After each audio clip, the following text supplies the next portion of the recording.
everybody. Thanks for joining us. I got here with me Brian Walker of A Day Without Love, and we're going to be talking about his new album. A stranger that you met before. Yes, and it's coming out October 13th, so this will be the end of the week, Correct. 13th. Yep. So, end of the week, pick it up. Um, so, the thing that I want to talk about first is the album as a whole, because I feel like it seems like it's a really personal record. It's full of a lot of like raw emotions and really like a love letter to a community and the DIY music scene. So if you want to talk about the overall inspiration and thought process behind the record, uh, we would like to hear what your thoughts are. Certainly. And thank you. So I wrote the record originally to be the score for a documentary I worked on with a videographer by the name of Brianna Spouse. And the documentary was pretty much about community, consent, inclusion in the music scene. Mm-hmm. And timing didn't work out, so the record transformed to like being the score to a homage to finding your own community or sense of home while pursuing your own ambitions. And in this Mm-hmm. case, it was my perspective as a black male um, musician in a predominantly white scene. Mm-hmm.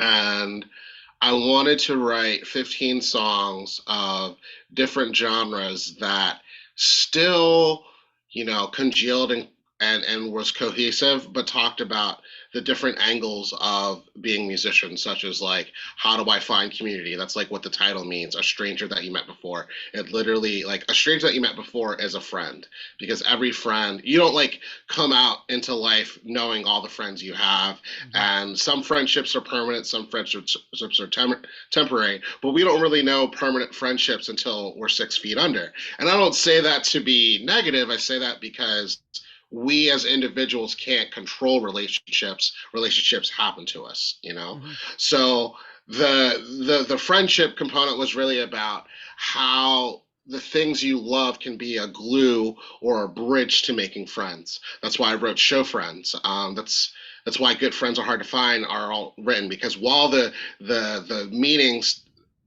are different, they're actually the same, because in this world that we live in, finding connection isn't as easy as it was before. There's even like articles that are out now about the friendship epidemic, Mm-hmm. and like outside of the friendship part, it's also about the pursuit of finding yourself and finding a home and community by trying different things. And then lastly, it's about the record's about holding on to your values no matter what social pressures you may feel. That's where DIY or die comes in, storyteller comes in. So I was really trying to write this personal record that also relates to other people around how do you find something that's bigger than you, believe in it, and also find a community around those things. Oh, fantastic. Um, yeah, so I want to talk about House now Sure. because it kind of sets up the record. Uh, it's the first song on the album. It is extremely cinematic and really sets up this tone for this record. Um, like like people will tell you when they hear a record, they're like, "This is a record that you can just listen beginning to end. Every song on it, every track's on is a banger. That's the best way to listen to it." I feel like your album here is like that, except that it's not you can, it's you should, because it's this Hmm.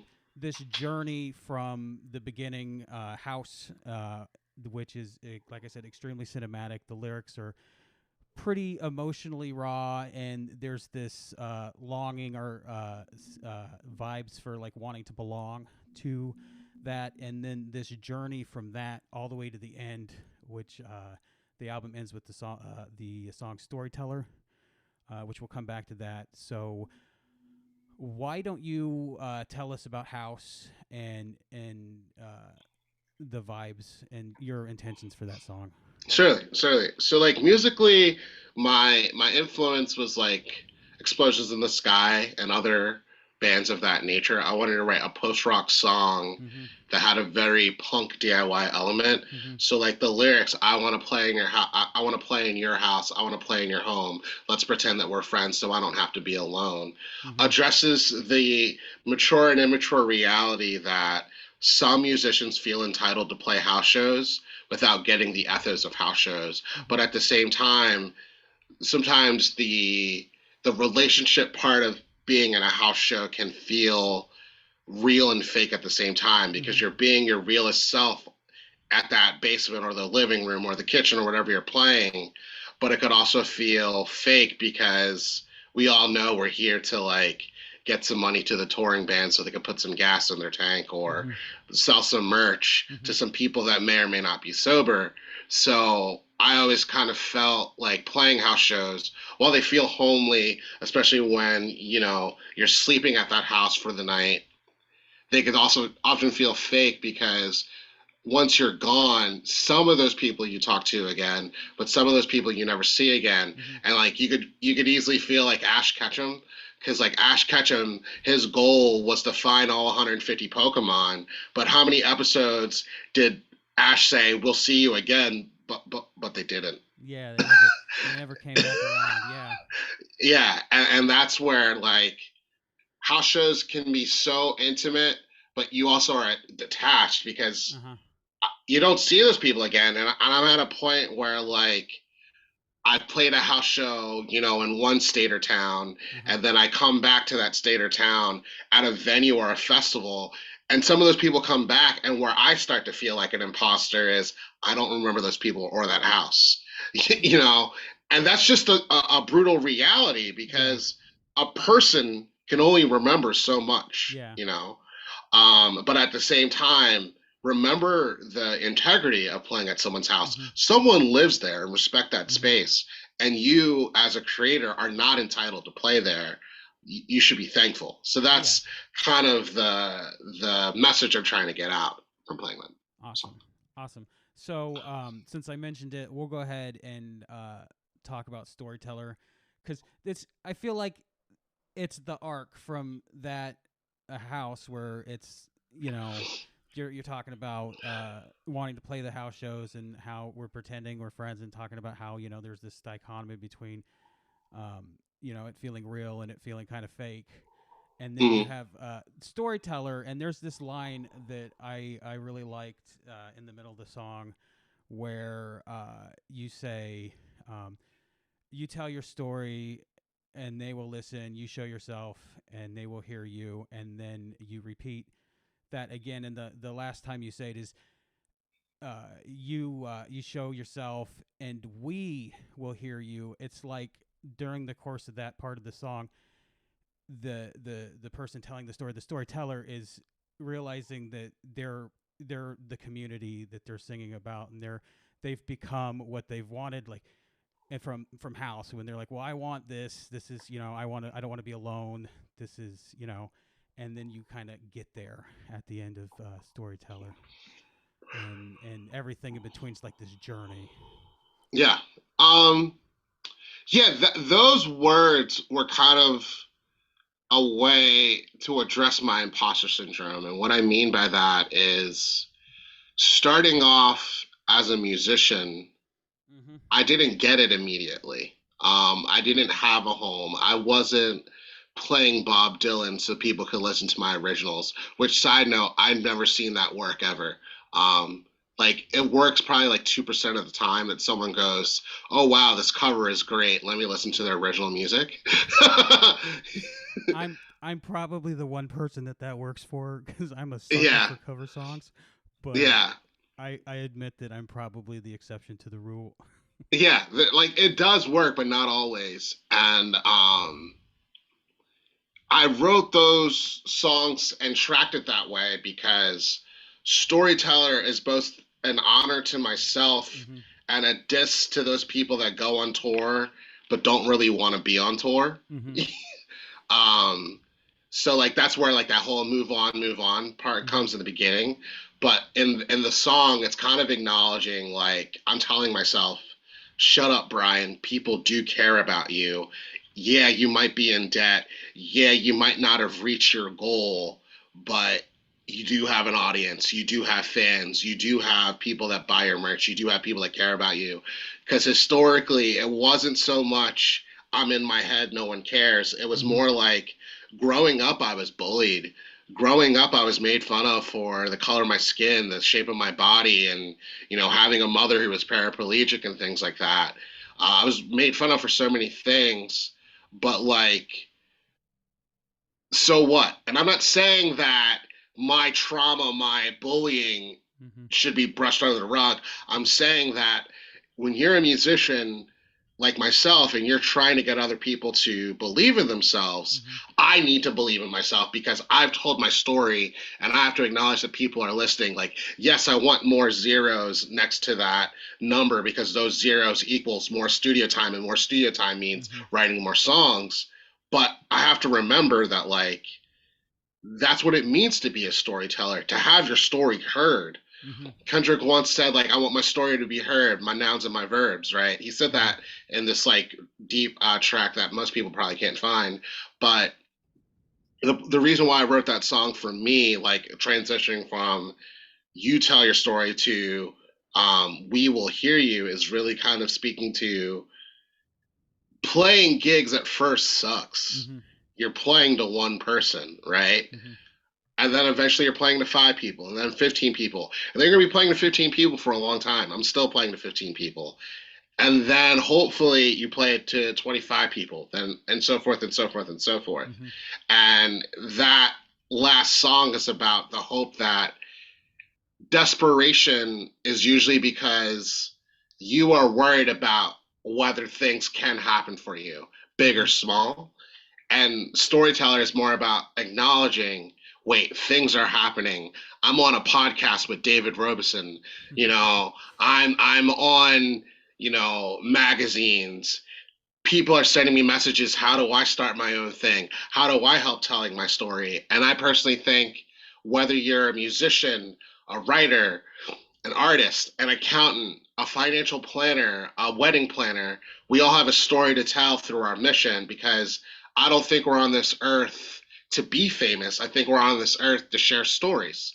Because in a pre capitalistic society, people shared stories to get the next society moving on, Mm-hmm. the next Yeah. generation going on. So I wrote storyteller in that line because I Mm-hmm. said, like, when I'm no longer here, I want people to still remember their story and still remember my story so that other generations can move on. So, Fantastic. I would like to talk now about Make It Count because I think it bookends to what you're saying right there mhm. nicely. So why don't you go ahead and explain to everyone that song and the meaning behind it and your Sure. inspirations?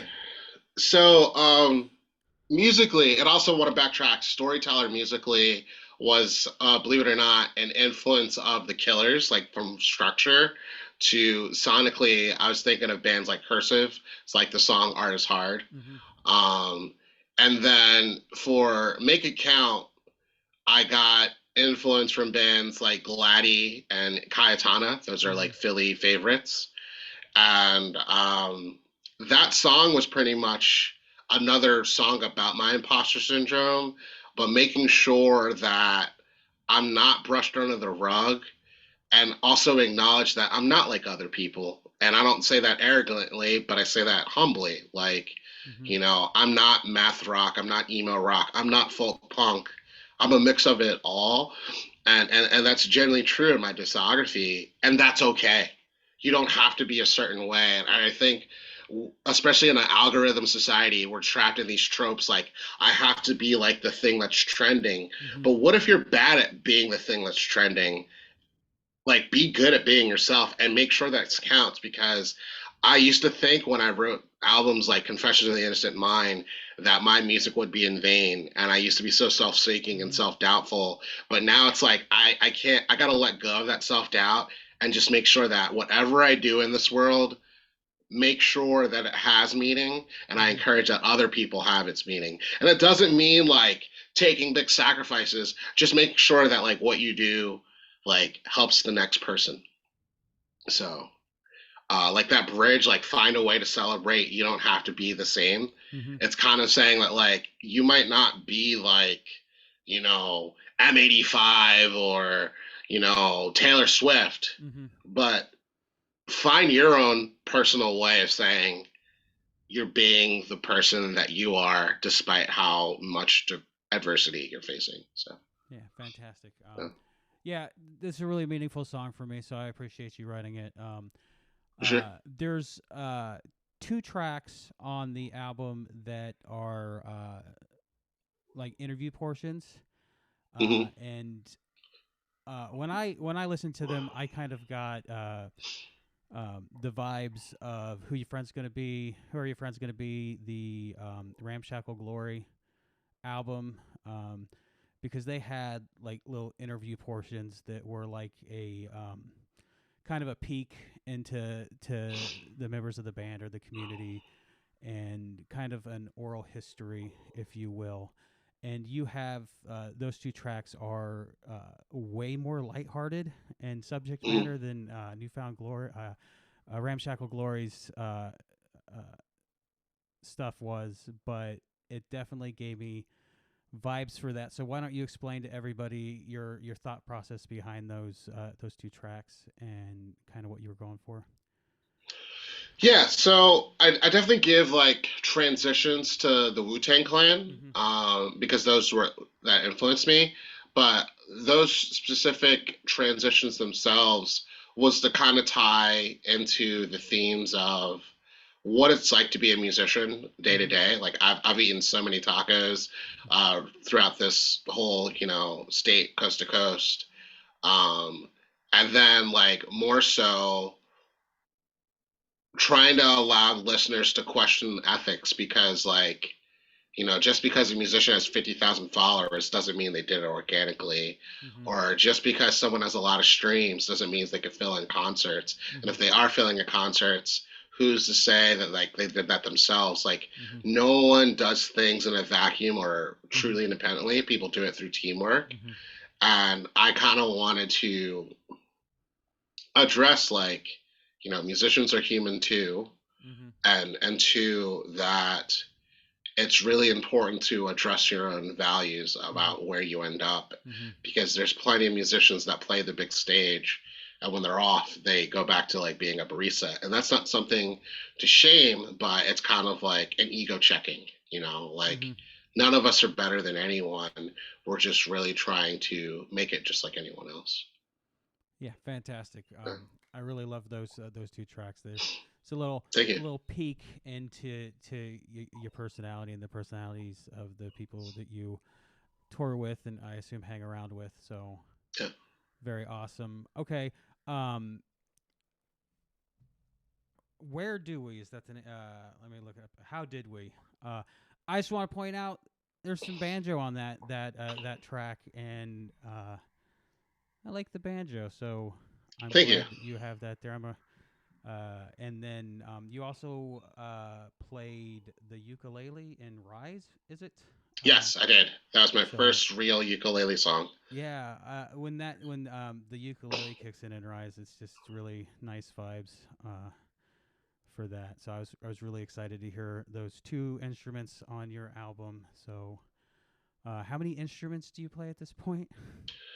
I play about 10.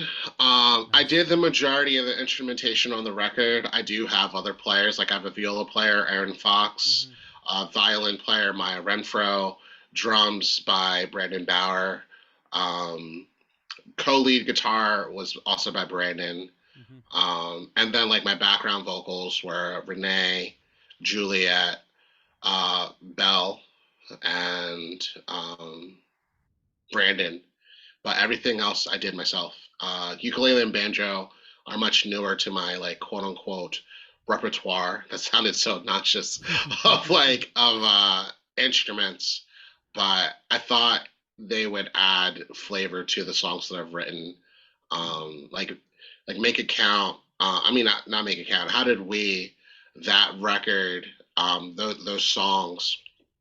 That song is about like living in the pandemic and living in the context of struggle, Mm-hmm. because something that I thought was really interesting is like we got shut down by Mm-hmm. the live, and by we I mean the live music industry, but we still found a way to connect with each other via technology. Mm-hmm.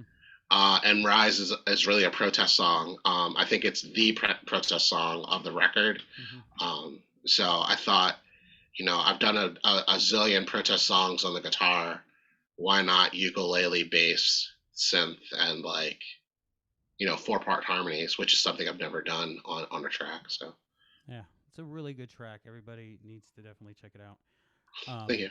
so uh, I've got like 2 minutes left in this Zoom meeting. So Okay, do you think you can wrap up if I give you time to shout outs? Do it in 2 minutes, or do you want to start another for sure. Zoom Yeah, meeting? yeah, yeah. Okay. I could definitely use some shouts. Okay. All right. So I guess this ends the interview. Do want to give you a chance to shout out anybody and let everybody know where they can find you and maybe point out some projects that you're involved with or that you think are amazing from the people that you work with. For sure. So first and foremost, I like to shout out God because like this wouldn't be possible without God. And then mostly, I'd like to shout out Molly Compton of Your Mom Records. Definitely follow Molly Compton because she has her own project. Shout out, um, I would say Kitsy, who produced this record. I would shout out my vocal coach, Renee Dresner. I would like to shout out Maya Renfer on violin, who I met via Instagram Live, believe it or not. Aaron Fox, who has a new record coming out and has their own project, Aaron Fox and the Hounds, on viola. I would also like to shout out Alan Tiberia Schultz, who has a new project coming out, and they're the cello player. Shout out Brandon Bauer, who's in a zillion projects, who played drums on this record. I'd love to shout out Stone Cold Grace, aka Sarah Johnson, who did all the artistic project on this. I mean, direction of this project. I'd like to shout out Paulina McGrath, who did a lot of my promo photos in Denver. I'd like to shout out the entire folk punk scene, the emo scene, pop punk scene.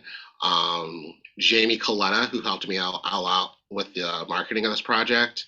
I'd like to shout out my girlfriend, who's told me to calm down a million times. Uh, Her name's Susie Arjinsky, and pretty much anyone that's ever booked me a show, bought merch, and you. I'd like to shout out you. So yeah. Awesome. Well, thank you. Um, It's a yep.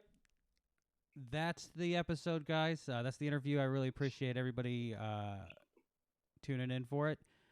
Thank you very much. Thank you for showing up and spending some time with me there, Brian. for sure. Appreciate It's it. a for sure.